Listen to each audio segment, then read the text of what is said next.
Tate Chronicles now transmitting. Welcome to the Tate Chronicles on HealthcareNow Radio. And now, here's your host, Jim Tate. Good day, citizens of the free world, from border to border, coast to coast, and to all the ships at sea. I bring you a warm welcome. This is your correspondent, Jim Tate, and thank you for tuning in today to the Tate Chronicles. Join me as we cut through the fog that exists at the leading edge of healthcare technology. Our mission is simple. We're searching for beneficial disruption in healthcare from emerging technologies. I'm really pleased today we've got two guests. Dr. Sanjay Seth, who's the Executive Vice President of HealthEC. HealthEC is a population health platform that's really been designed to elevate quality of care and patient experiencing by overcoming a lot of the healthcare industry's data challenges. Also with us is Dr. Jeffrey Lowenkron, who's the Chief Medical Officer of the Villages Health. The Villages is really a unique community in Central Florida, and Villages Health spans 8 locations and provides services to tens of thousands of patients. So, gentlemen, welcome to Tate Chronicles, and thanks for sharing your time with us a little bit today. Thank you. Yep. Thank you so much. Dr. Lowenkron, I'd like to turn to you first. The Villages really is a unique community. Tell us a little bit about that community and how healthcare is being delivered by Villages Health. So the Villages is a 55 and older active living community, which means that 85% of the people that live here, one household, has to have somebody over 55. It also means that nobody under 19 can live here for more than 30 days a year. But it's a very active community. It's been growing rapidly. It's about 35 years old now. When I got to Florida in January of 12, there were 88,000 people living here. Now there's about 130,000 people living here, and they're growing out to about 250,000 people. Very efficient in their ability to really bring things to the community. So if you saw a plot of land and said, I'd like to put a house there, they can build you a house in 29 days. So they really mastered the ability to drive through that efficiency of building things that delight people. Part of what happened a bit back is a developer asked people how everything was going, and they said, everything's going great except for healthcare. There was a sense that care was fragmented and that some physicians may be doing things to patients in the community that may not be in the patient's best interest. So the response was to build out a patient-centered, primary care-driven, community-based healthcare model from the ground up, really to meet the needs of the patients. About 70% of the people living in the Villages are of Medicare age, and the recognition is that as people get older, they have more medical problems, and they seem to spend more time on their health care. And the challenge was in the fee-for-service world, Center for Medicare and Medicaid Services really rewards the best for 15-minute visits and taking care of only one thing at a time. And that tended to drive short visits and fragmented care, which was exactly what the patients here did not want. So the Villages decided to build out that model and recognize that the only payment mechanism that would legitimately work for that would be Medicare Advantage. So we entered into an arrangement and really found a payer that would help us to understand how we were doing, and with that have been building from the ground up. So we've gone from 0 to 20,000 full risk lives, and from 0 to 50,000 total patients over the last 7 years. To be able to disrupt or interfere with that fragmented nature of healthcare that we often see is remarkable. And of course, part of that underlying foundation has got to be some technology. And so, Dr. Seth, let me ask you a little bit about that, because a population health management platform these days has got to aggregate claims and clinical data from many different sources. And part of the mix is clinical decision support, clinical outcomes, and even reimbursement for an organization to really achieve its goals. So tell us a little bit how HealthEC works in that domain.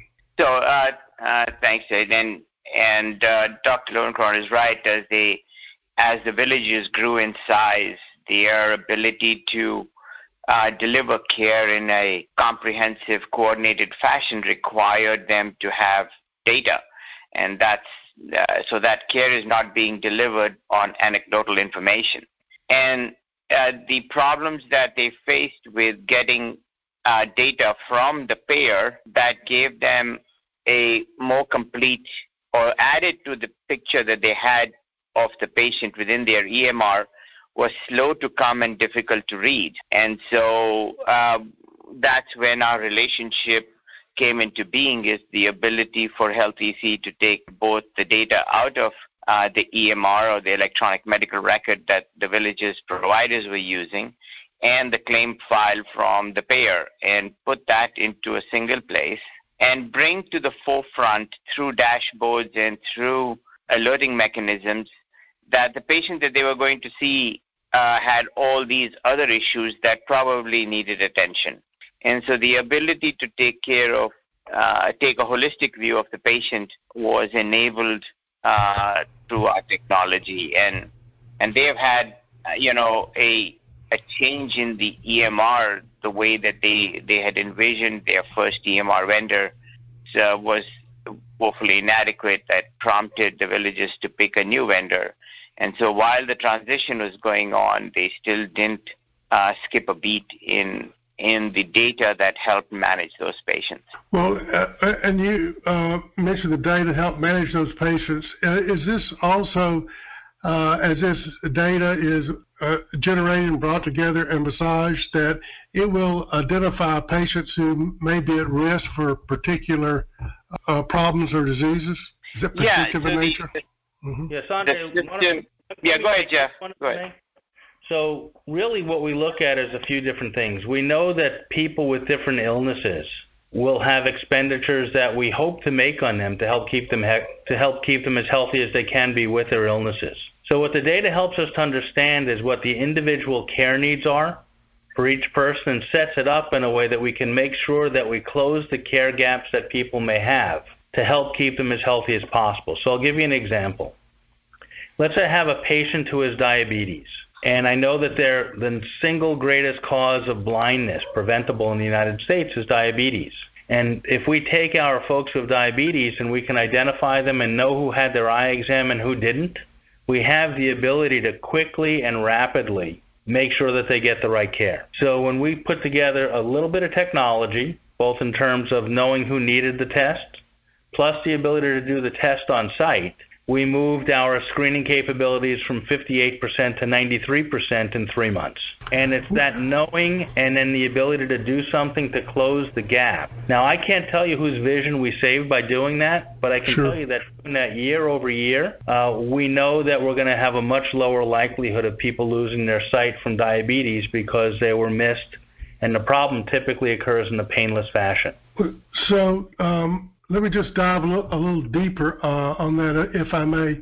So let's say you have a patient and they have a diagnosis of diabetes, and there needs to be some screening take place to make sure that their eyes are not being affected.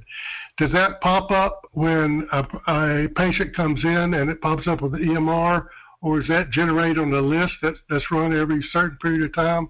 How's that notification generated? How does that data actually work? It actually happens both ways. So there's in-reach, meaning people who are coming in, the EMR will say they're due for this. We have folks who will actively look for it. And then for folks who aren't coming in, it'll be outreach, meaning it'll be the list of people that aren't coming in who haven't had it. So we have those who have had it, those who have coming in who need it, and those who aren't coming in who need it. And that sum should be the total of all of our folks who need the screening for the year.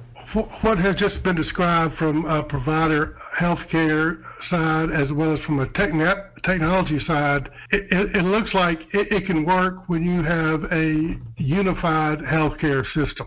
In a fragmented system, I don't know how that could potentially work. But one thing I like about what you two organizations working together is it's almost like a perfect sandbox to identify best practices where healthcare can support these outcomes. One giant area that we're moving into is the shift as far as reimbursement from fee for service to fee for value. And accountable care organization, other organizations, now they have to be involved with payment models where there's both upside and downside risk financially. What are some of the issues around that, and is this going to be a benefit to large provider organizations versus smaller ones? I know that to be successful at what y'all are doing, there has got to be a large enough organization to have IT support, technology support, and clinical support. A small practice may not be able to do that. So I'm kind of asking a two-headed question there, and feel free, either one of you, to take that on. Yeah, well, I'll take this. Sanjay, why don't I take the size of the organization to start with, and then I'll leave all the rest of the questions to you. Sure. It can happen even in small organizations as long as the information is available and somebody understands they're accountable to work on it. The push towards risk really is a better way of aligning what gets paid for and patient outcomes. So the reward really is to make sure that if you take really good care of people that have multiple problems, there's a reward for doing a good job with that. If you decide to not do a good job, that's the risk. That's the downside risk of it. As long as the information's available and people understand what they're supposed to do, and it requires a lot more data analytics to be able to refine on a per-patient basis what their needs are, it's workable but challenging. For the Village's Health, as I said, we've grown from 0 patients to 20,000 risk-based lives, which is sizable. It's probably workable with as few as 1,000 risk-based patients if you're in a small practice. And clearly, 5,000 is plenty to step forward. We committed to going full risk when we started, but we also did it in steps. So we did it in a 3-year step. We started effectively with just a capitated or per-person payment until we really understood the needs of the patients better. And then we started with something that was a little bit more shared. And then following that, the year after that, we went to full risk. The real key is to get to full risk. That's where the true opportunity lies for doing the best things for patients. Jeff, you're right. And I think that what we are seeing is that the control over the dollar spent in healthcare really lies with the physician or the provider. And up to now, we haven't made data available at that level. Like Jeff is saying, it's one patient, one provider that the data should be made available for. Yeah, strength comes in numbers.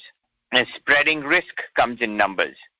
Because if you have 5 patients and one of them ends up in the hospital for an emergency, it could throw your total cost of care calculation out. And that prevents performance on reward. But if you spread the risk between more providers and more physicians, then you're able to manage it a little better in terms of not only the care but having the return with bonus payments. The data is irrelevant whether it's a large or small organization. Yeah, it could pose a few problems. If you had 5 organizations coming together like Jeff's entity, the Villages is, you could have 20 different EMRs and you could have 5 different payers. And the ability for every provider to track the requirements or the demands by payer, by patient becomes very hard without adding resources. And technology helps in minimizing the ground force that is required for these people to perform. So we are seeing results in both large and small organizations, but clearly from the shared savings data, it's visible that physician-led organizations, physician-managed organizations have tended to perform at a much better rate than those that are sponsored or functioning with a hospital or an insurance provider behind them. And that's the change. That's the paradigm shift that even CMS is looking for, is how do I bring accountability down to every provider level. So the size of the organization only changes a few flavors, but the dish remains the same. Well, I think that certainly for providers who have a high percentage of Medicare patients they're taken care of, they are more or less being forced into the MACRA and MIPS program, which is essentially risk-based, because they can get a positive adjustment on their Part B reimbursement, a negative adjustment, but also their MIPS score is publicly available, so there's that professional reputation side of things. So we know the government can, in some ways, mandate this move to risk, but what about third-party payers, commercial payers, are they going to follow along with this, move to risk? Short answer, yes. Long answer, yeah, go ahead, I have to tell you what the time frame will be on that. I'd love to hear it. I think overall what people are understanding is that the rewards that have been built to date, which have been if you do a higher volume of tests and procedures, we'll reward you for those. If you think about your patients, we won't. We'll reward you if your patients go to the hospital, but if you do something really smart to keep them out of the hospital, we won't reward you. It's driven some perverse incentives. Most people, physician-wise, want to really do great things for their patients, but at times they're conflicted. I'll give you an example. Let's say that I'm running a screening colonoscopy in somebody who's 50. And basically the patient's told, this is a screening test, we're not going to charge you for it. The gastroenterologist used to get paid almost $1,000 to run those tests. Now they get paid $150. But if they do a biopsy, they get $800. So now you're in there, you see normal mucosa.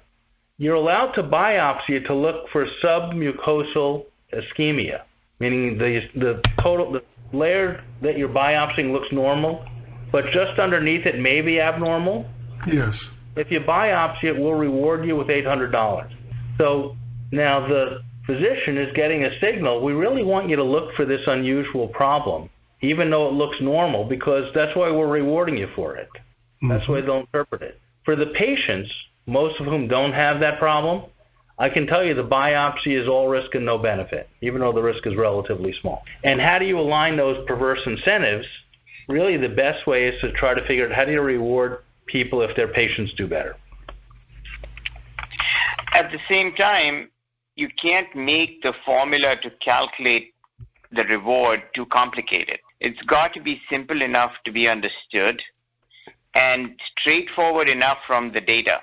It shouldn't require, a master's degree in math and statistics to figure out whether you're losing or staying ahead or you're falling behind.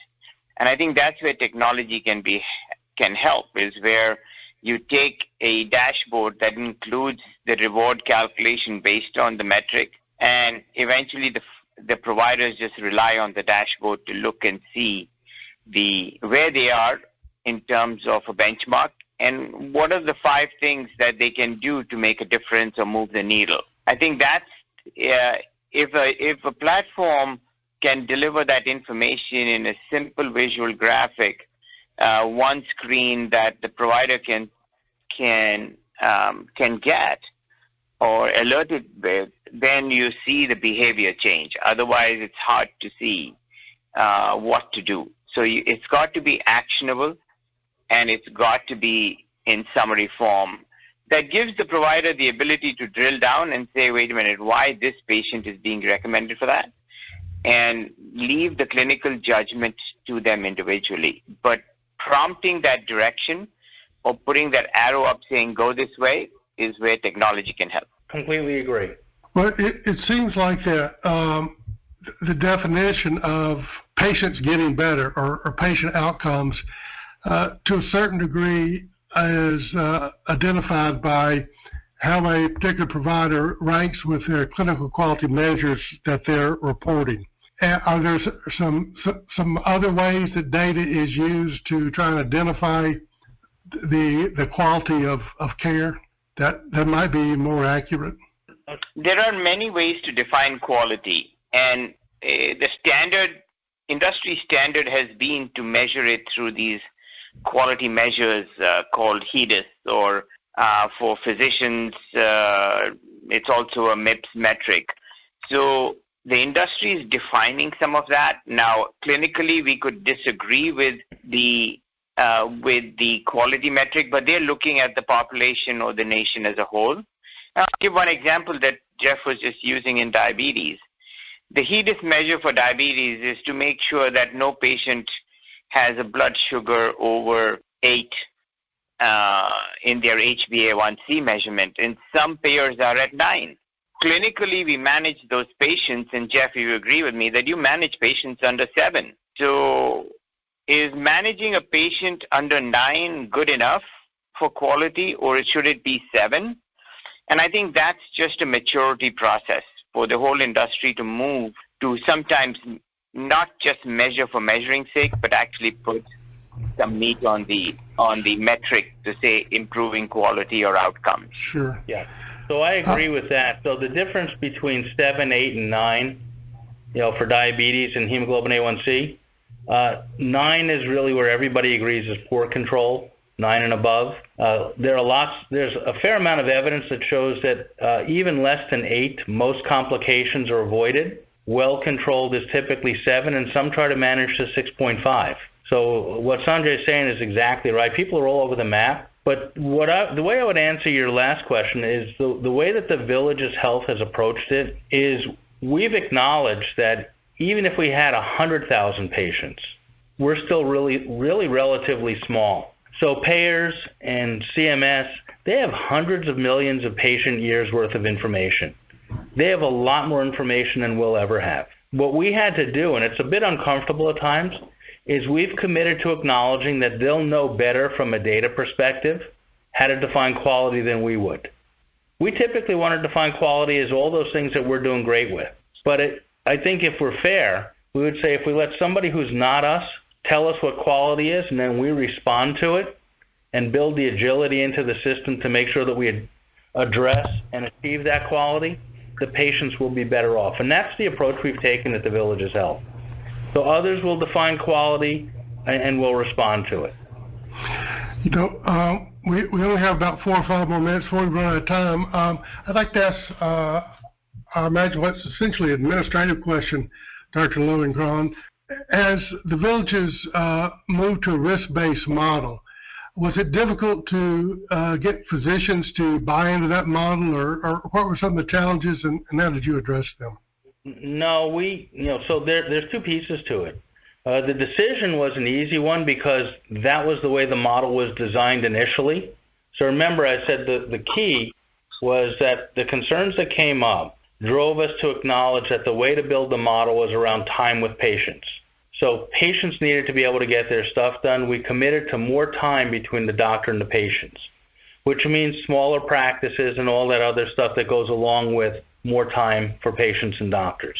The only way to pay for that, payment mechanism-wise, was Medicare Advantage. That's the only thing that existed that allowed for that. The only way that really works well is going to full risk.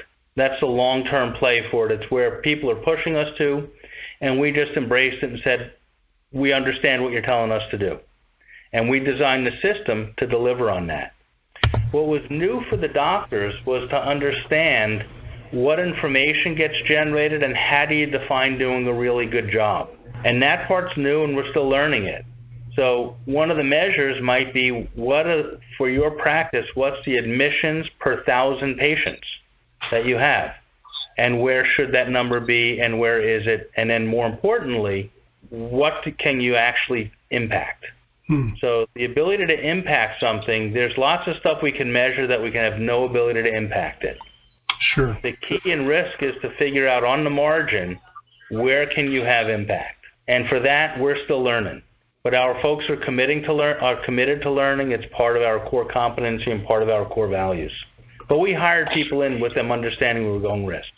Go ahead, Dr. Seth. There could be a different scenario where how do you get skin in the game from the providers? That's my question. Yeah. And I think that's a challenge always. They need to first believe, like Jeff is describing, they have to believe in the process or in the program. Then getting skin in the game is not difficult. Getting them a success story to lay the foundation is a way to gain some credibility and then getting skin in the game. So relying on altruistic nature of all of our providers is not the only thing that could drive all of this. There has to be some skin in the game. Again, it depends on the organization. And we talk about what is the culture of the organization.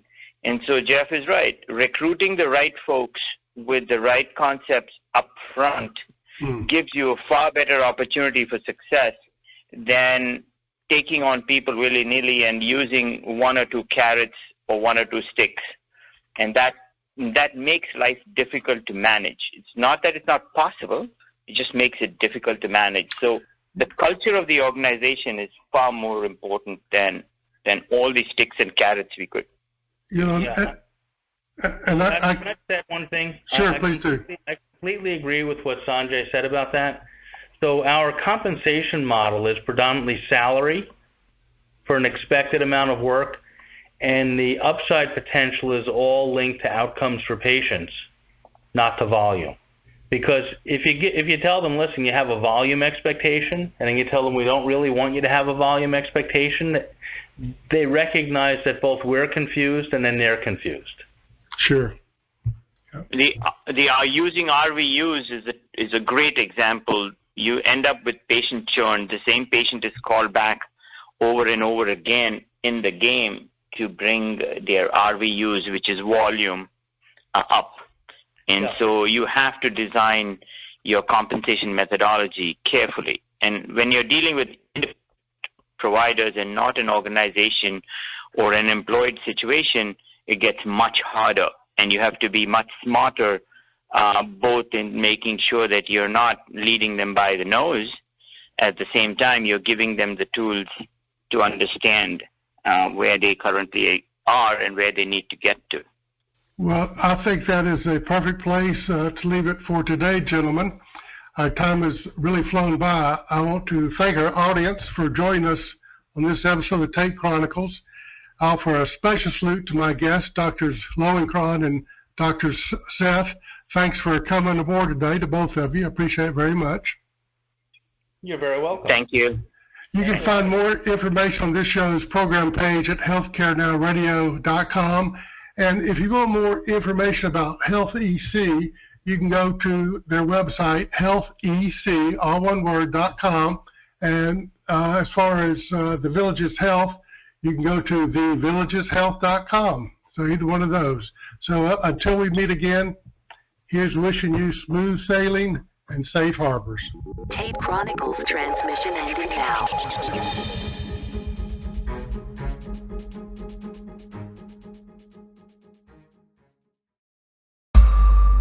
Tate Chronicles now transmitting.